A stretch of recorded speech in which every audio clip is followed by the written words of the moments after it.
Good evening. Tonight, we join a group of pious dwarves in the universe of Soul as they strike out on a righteous journey into new lands. After centuries of living under the rule of scheming nobles with their coups and assassinations and plotting, these pilgrims no longer trust their rulers. Disillusioned with their civilization, the Whiskered Tool, they turn to the only thing they know to be righteous and true: the gods.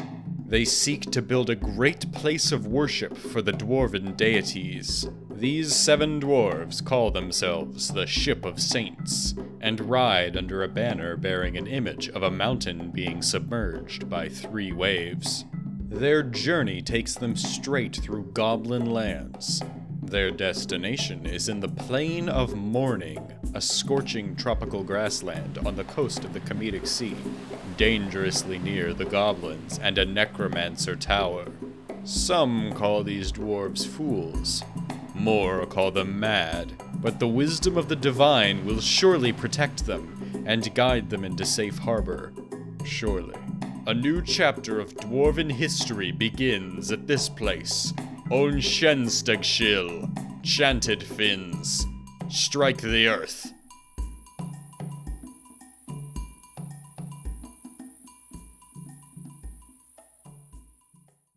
The Ship of Saints has landed in this tropical paradise. Palm trees are scattered across the picturesque savanna, bearing coconuts, dates, and finger limes. But, exploring the beach, the dwarves find something yet more enticing. The rocky shore is composed entirely of obsidian. This precious volcanic glass will allow the dwarves to create valuable crafts, and can even be used to fashion weapons. Surely this is a sign of favor from Stenir Pumpkingate, the dwarven god of minerals, metals, crafts, and labor. But the sun is beating down on the dwarves, and they are ever wary of the dangers of this place. The Necromancer's horde could arrive at any time. The dwarves must seek shelter. They begin clearing trees and digging a staircase downward near the beach. They've hit some damp stone, meaning an aquifer is below. But there's no cause for concern. This is a light aquifer. It will produce water very slowly, giving the dwarves plenty of time to block it off. There we are. All it takes is some stone walls surrounding the staircase to prevent flooding. While the dwarves were digging, they struck tetrahedrite. This is a versatile ore, which produces both copper and silver. Should we need to equip a militia, this ore alone will be enough to provide them with basic blunt silver weapons and copper armor. The dwarves continue digging, preparing the basic necessities of the fortress. Their efforts are coordinated by the expedition leader, Udib Berlolam, Earthenwoods. Udib doesn't hold back complaints. He's often nervous, prefers a noisy, bustling life to a boring one, and sees war as a useful means to an end. It sounds like he's kind of high-strung, but also high-energy. The sort of person who's a little exhausting to talk to. But he seems like he has the stamina to manage the fort's construction.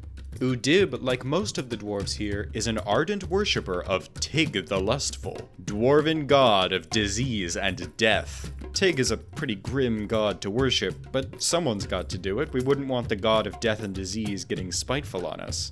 Udib is also romantically involved with the Kut Kibmore, Net Temple, a weaponsmith and a brewer.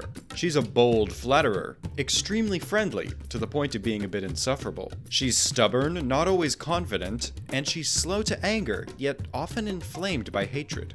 I suppose when she hates someone, she kind of stews in it, without really getting outright angry and speaking up. Like Udib, she also seems kind of high-strung and hard to keep up with. I guess they're a good match. It's been a short while, and the fortress is well underway.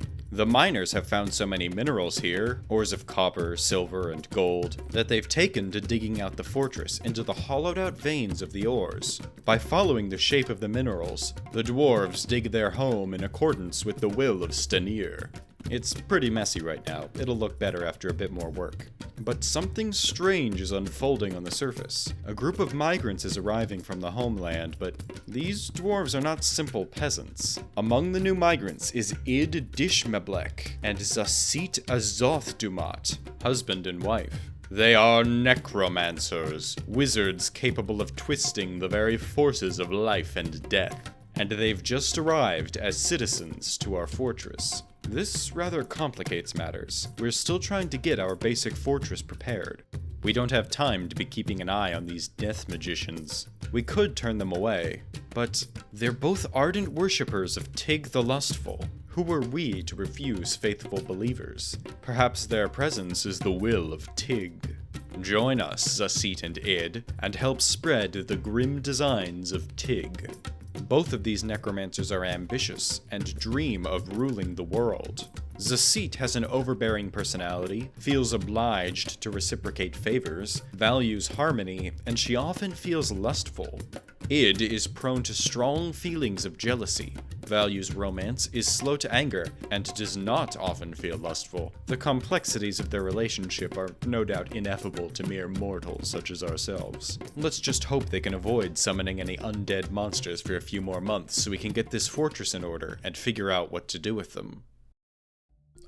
We forgot to remove Zasit's hunting labor, so she has just run off to kill a wild cavy and then immediately raised the corpse. There's now an undead cavy on the surface. Luckily, a cavy is just about the weakest zombie she could have raised, and it's pretty far away from the fortress. We need to get her inside, though. If that cavy kills the rest of the herd, and Zasit raises them, we could have a snowballing zombie horde on our hands. We are assigning her and Id to a burrow inside the fort. I've also just noticed that Zasit has a pet bunny, which is just lovely. We should start getting to work on forging some kind of weapons in case that cavy gets too close to the fort. We brought a bar of silver along with the initial caravan, so forging a mace should be quick enough. Now let's see how this plays out.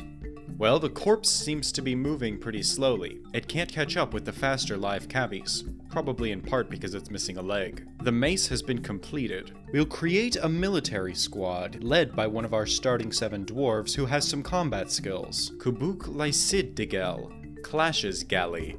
Kubuk has picked up the mace, which is of exceptional quality. Here she comes. Kubuk is really wailing on that thing. And there we are, it's been put down. On the subject of dying, the ocean seems to be lacking small fish for our fisher dwarves to catch, which leaves our food situation rather more dire than I had thought, though we do have plenty of drinks. The dwarves are collecting edible plants from the surface as a stopgap, while the miners work on an irrigation system under the aquifer for farming. We've included an evaporation chamber underneath, just in case the aquifer produces enough water to cause flooding. Hopefully, the space will be ready for farming soon. As the fortress continues to sprawl out chaotically, we are finally building a shrine to Tig the Lustful in the dining hall. We will of course have a grand temple to Tig's grisly glory later on, but for now this will provide our dwarves with a place of worship. The shrine is called the Sanctum of Cysts. Maybe not the most appetizing thing to put in our dining hall, but the gods come first. Udib is one of the first visitors to the shrine. He meditates on death. It's mid-autumn now, about 6 months since the dwarves arrived. They've carved out a serviceable home, though it's still looking rather rough around the edges. The necromancers are behaving themselves as we've put them to work smoothing the dining hall. Idle hands are a demon's plaything after all. The underground farm will soon be suitable for crops. The dwarves are also nearly finished building an obsidian gatehouse that will allow them to seal the fortress in times of danger. Chantedfins is coming along nicely indeed. The dwarven caravan has arrived. Our dwarves have started a quarry on the beach and have already pulled out enough obsidian to start making crafts, which we'll trade this year.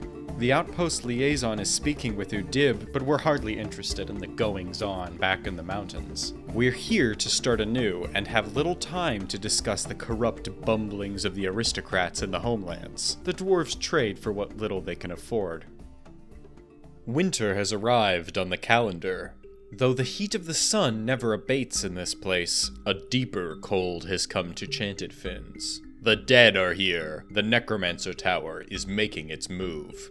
So far, we can only see a single attacker, a goblin once resting one. It's a zombie lieutenant, a special kind of undead that has retained some part of its mind and been granted special powers by the necromancers.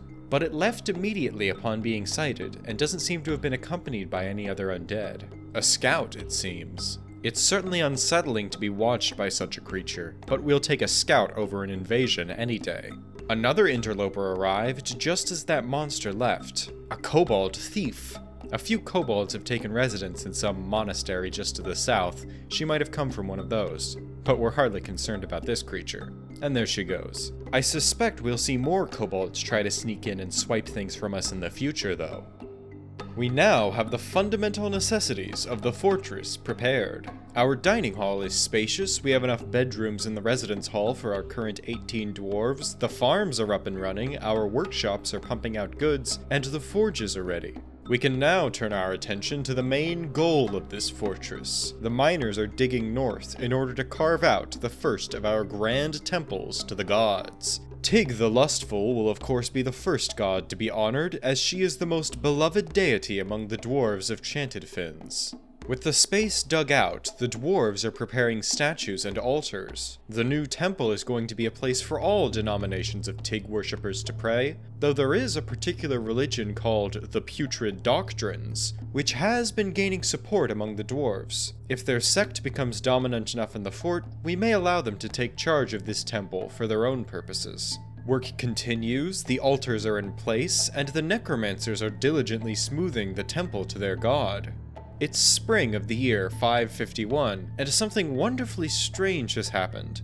Zasit has just given birth. A necromancer giving birth to a girl in a temple to the god of death and disease. This place has been blessed by Tig the Lustful, for better or for worse. The girl is named Bear Monam Eineth, Paper Cities. She has some very interesting shoes to fill. Many migrants have arrived at the fortress over the past few months, bringing us to 37 dwarves. We've drafted some of these dwarves into a makeshift militia. We're keeping our military small for now, but having some dwarves to help defend the fortress is always a good idea. And here's a target for the military to cut their teeth on, another kobold. Let's see if they can chase it down. Too slow, I'm afraid. We'll get them next time. Anyway, the recruits have started training up on the surface. We are still forging their weapons though, so it will take some time before they'll be particularly effective in combat. And surprisingly soon afterwards, another group of migrants comes, bringing us to 47 dwarves. We now have a great many farmers who have formed their own guild, the Guild of Summer. They have requested a guild hall to support their labor. We'll grant them this. The 12 farmers in the Guild of Summer will work here in their guild hall, the Field of Spring. It's coming along nicely. The Putrid Doctrines religion now has enough worshippers in the fortress to require a temple and a priest. We've got just the place for them. The temple is looking quite impressive. Statues of Tig and her followers line the walls, we've set up altars, and we've even decorated the place with some coffins to round out the decor. The Putrid Doctrines has named the temple the Fatal Sanctum. The faith now requires a priest, who will be known as the Sacred Filth. Now, neither of our necromancers are part of this religious order, so we'll have to choose one of our other dwarves. Our expedition leader, Udib Berlolam, is quite devout, and I think he's done a pretty good job of coordinating the construction of this place, so we'll award him the divine title. Vultures circle above the fortress, as Udib accepts his holy new role. The Field of Spring Guild Hall is completed, which has satisfied the farmers working in the Guild of Summer. It's not an enormous space like the temple, but it's pretty well appointed. There's a farmer's workshop inside, as well as engravings and statues of farmers, crops, and livestock. The floor has also been engraved to look like a cave wheat farm, which is a nice touch.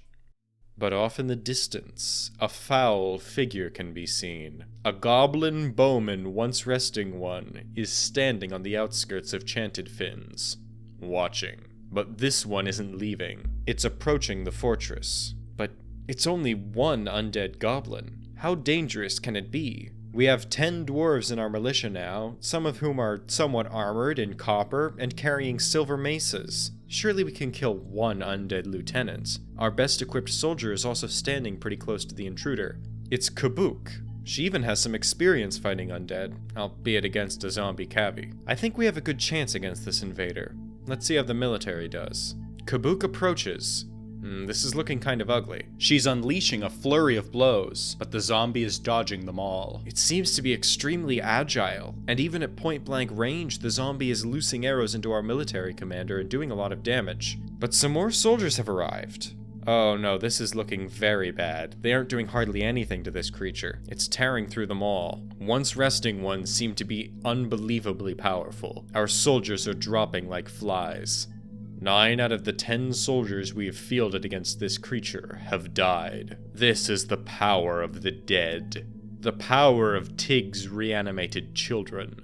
We have no chance against even one creature such as this. And just like that, the monster leaves. This was a test of our defenses, one which we obviously failed. The tower may now be emboldened to make a real strike at us. It's clear we're completely helpless against the awesome power of death.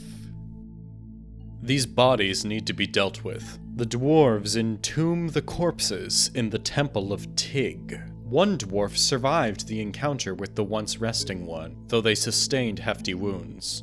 They're resting in the hospital now, and being attended to by our doctor. However, our well isn't quite ready yet, so the wounded dwarf has no clean water to drink. We've set up an emergency tap into the aquifer, but it's rather slow to fill. Hopefully it will be ready before the wounded soldier dehydrates. There we are, the soldier recovered in time. Some months pass.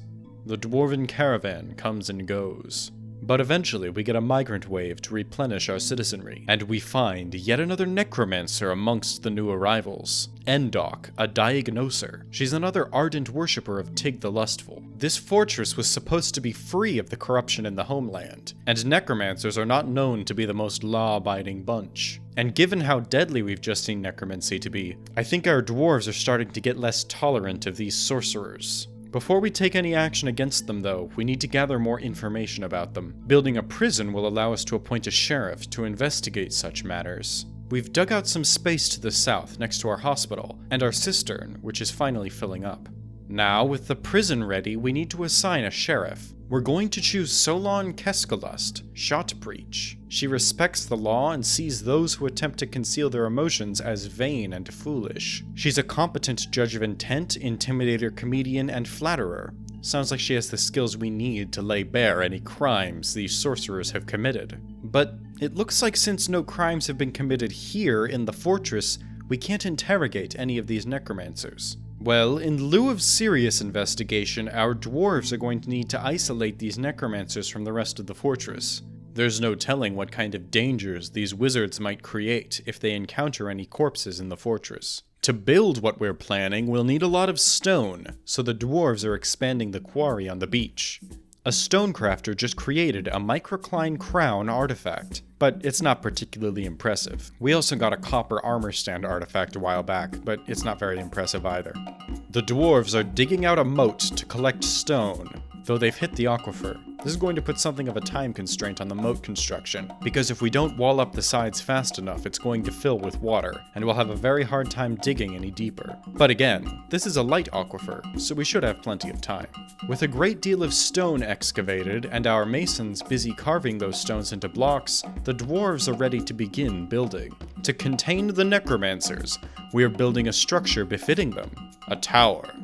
Built of obsidian and cinnabar, this great project will allow the sorcerers to remain in the fortress, honoring Tig the Lustful, while keeping the living safe. Perhaps we'll even find opportunities to make use of their dark powers once we're able to experiment with them safely.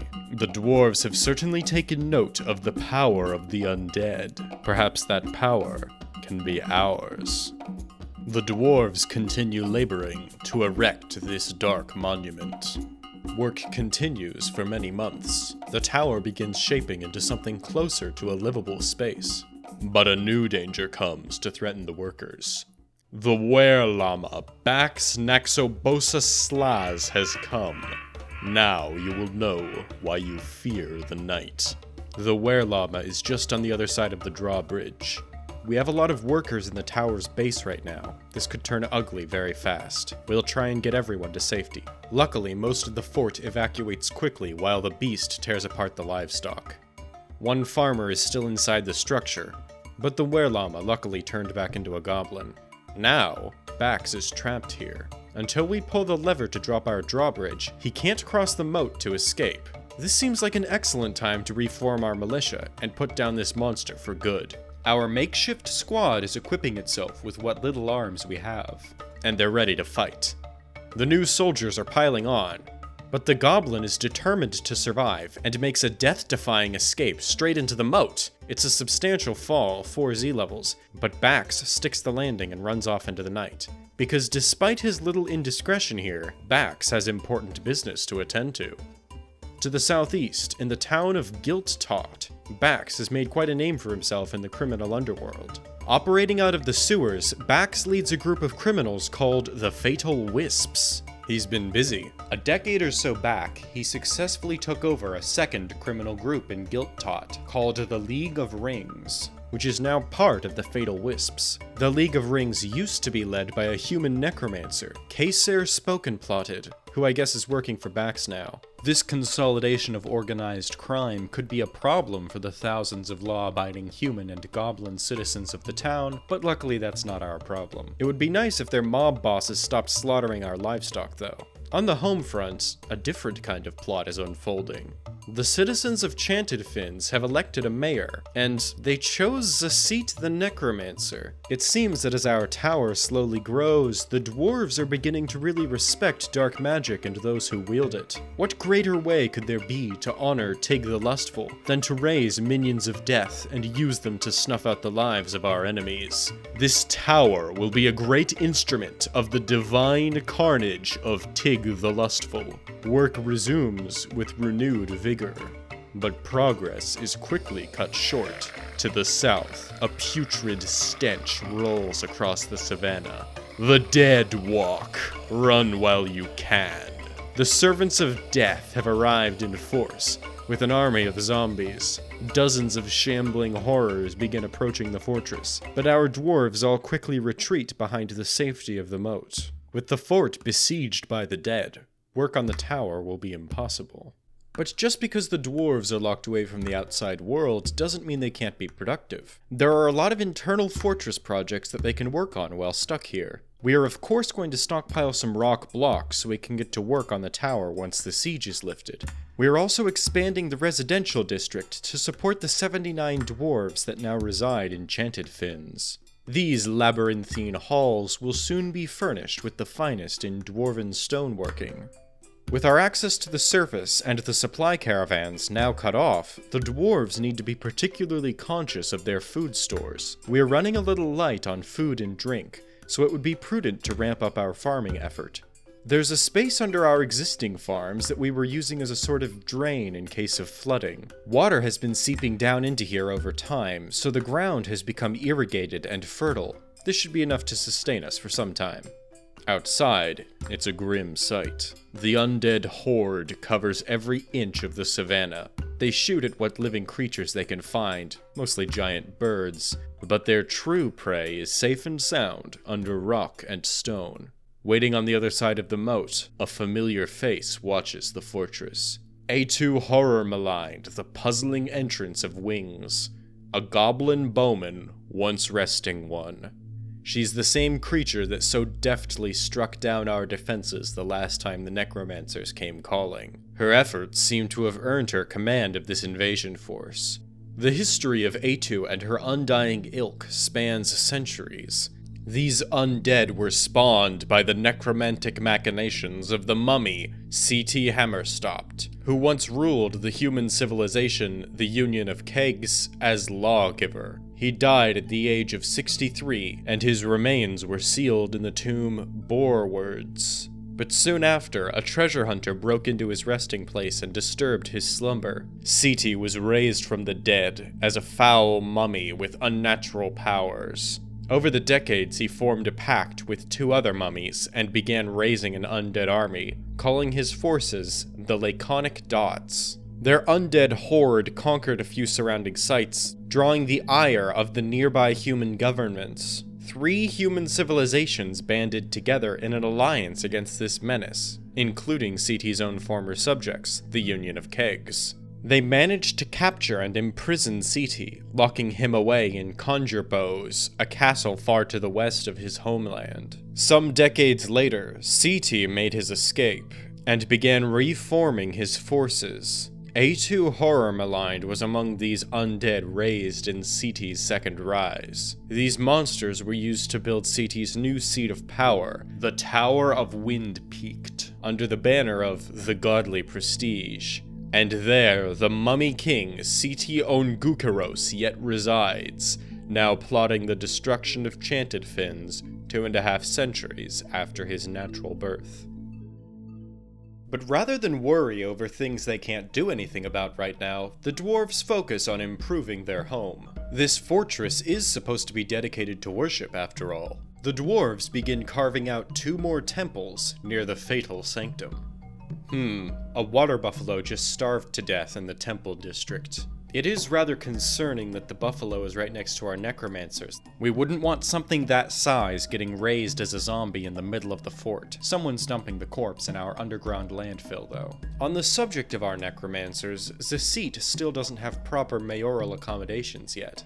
I had hoped we could make her a room in the tower and not worry about building anything for her down here in the fort, but it looks like that's not an option right now. We'll carve out an appropriate home for her down in the residence district.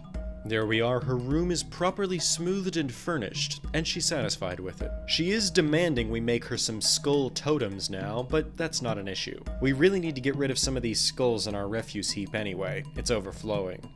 Momuz Kelaz, our manager, has been taken by a fey mood. She was one of our starting 7 dwarves. Most of our artifacts so far have been pretty standard fare. We've gotten a copper armor stand, a microcline crown, a wooden ring. Though one of our dwarves did make a native gold mechanism, which is quite valuable. It's called Koshkatin Mishthem Stigaz, Slaughter Panthers, the Scholar of Rasping. It's encrusted with native gold cabochons, decorated with date palm wood, and encircled with bands of obal microcline cabochons and llama wool. Anyway, let's see what Mamuz cooks up. Unfortunately, it's just a granite weapon rack. It features an image of slaughter panthers, a decidedly more impressive artifact. It's still pretty valuable, though. As we enter the year 553, already the 4th year since the founding of Chantedfins, the dwarves celebrate the completion of their 2nd and 3rd temples.